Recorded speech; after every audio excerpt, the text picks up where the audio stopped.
বাংলার শিল্প সংস্কৃতি ঐতিহ্যকে বিশ্বের দরবারে পৌঁছে দিয়েছেন বাংলার মুখ্যমন্ত্রী মমতা বন্দ্যোপাধ্যায়। তারই অনুপ্রেরণায় পশ্চিমবঙ্গে পহেলা বৈশাখ দিন অর্থাৎ বাংলার নববর্ষের দিনে পশ্চিমবঙ্গ দিবস বাংলা সর্বস্তরে উদযাপিত হলো। আজ দমদম বিধানসভার বিধায়ক ও রাজ্যের শিক্ষামন্ত্রী ব্রাত্য বসুর নির্দেশে দক্ষিণ দমদম পৌরসভার 11 নম্বর ওয়ার্ডের পৌরপিতা ও পৌর পারিষদ মৃন্ময় দাসের উদ্যোগে পশ্চিমবঙ্গ দিবস সাংস্কৃতিক অনুষ্ঠানের মধ্য দিয়ে পালিত হলো।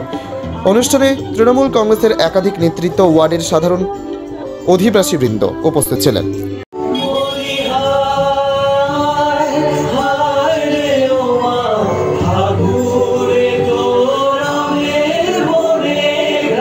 নির্দেশে এবং আমাদের দমদমের বিধানসভার চেয়ারম্যান এবং আমাদের মাননীয় শিক্ষামন্ত্রী এবং আমাদের দমদমের বিধায়ক তার অনুপ্রেরণায় এই অনুষ্ঠান।